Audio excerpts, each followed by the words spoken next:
ಮಾಡಬೇಕು, ಮಾತನಾಡಬೇಕು, ಅಥವಾ ಸಂತೋಷ ಪಡಬೇಕು, ಅಥವಾ ಹೊಗಳ್ಬೇಕು, ಹೊಗಳಿಸ್ಕೋಬೇಕು, ಏನೂ ಅರ್ಥ ಆಗ್ತಾ ಇಲ್ಲ. ಸಂತೋಷ ಮನಸ್ಸು ತುಂಬಿ ಬಂದಿದೆ. ನಮ್ಮೂರಾಗ ಇಷ್ಟು ಮಂದಿ, ಇಷ್ಟು ಚಂದ, ಇಷ್ಟೊಂದು ಕ್ಯಾಮ್ರಾಗಳು ಭಾಳ ವರ್ಷದ ಬಂದು ನೋಡ್ಲಿಕ್ಕತ್ತೀವಿ. ಇದಕ್ಕೆ ಕಾರಣರಾದ ಎಲ್ಟು ಮುಕ್ತ ಈ ಒಂದು ಬ್ರಿಲಿಯಂಟ್ ಟಿವಿಗೆ ಹ್ಯಾಟ್ಸ್ ಆಫ್ ಅಂತ ಹೇಳುವಲ್ಲೇ. ಗುರುವಿನ ಸನ್ನಿಧಾನ, ಯಾವುದೇ ಕಾರ್ಯಕ್ರಮ ಗುರುವಿಲ್ಲದೆ ಕಂಪ್ಲೀಟ್ ಆಗೋದಿಲ್ಲ. ಇವತ್ತು ಗುರುವಿನ ಸಾನ್ನಿಧ್ಯ ಕೂಡ ಇದೆ.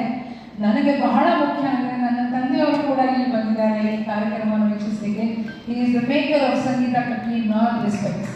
ಸೊ ನನ್ನ ಡ್ಯಾಡಿ ನನಗೆ ಈಗ 83 ತುಂಬಿ 84 ವರ್ಷ. ಬಟ್ ಸಂಗೀತಕ್ಕೆ ಯಾವಾಗಲೂ ಎಲ್ಲಿದ್ರೂ ಅಷ್ಟೇ ಹುರುಪಿನಿಂದ ಬರ್ತಾರೆ. ಎಲ್ಲ ಅಭಿಮಾನಿಗಳು ಬಂದಾರೆ, ಎಷ್ಟೋ ಜನ ಮ್ಯೂಸಿಷಿಯನ್ಸ್ ಬಂದಾರೆ ಈ ಭಾಗದಲ್ಲಿ. ಗಜಾನಂದ ದಾದ ಇದ್ದಾರೆ, ಈ ಸಿನಿಮಾದಲ್ಲಿ ಅವ್ರ ಕೆಲಸ ಕೂಡ ಮಾಡಿದ್ದಾರೆ. ಈ ಸಿನಿಮಾದ ಟೀಮ್ ಬಗ್ಗೆ ನಾನು ಹೇಳಲಿಕ್ಕೆ ಅಂತಂದರೆ ಬಹಳ ಹೆಮ್ಮೆ ಅನಿಸುತ್ತೆ.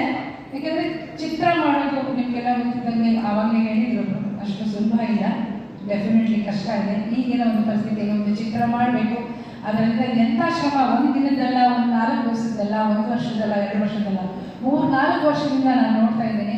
ತುಂಬ ಅಂದರೆ ಒಂದೇ ಮನಸ್ಸಿನಿಂದ ಆ ಛಲ ಬಿಡದೆ ಈ ಚಿತ್ರವನ್ನು ಕಂಪ್ಲೀಟ್ ಮಾಡಿದ್ದಾರೆ.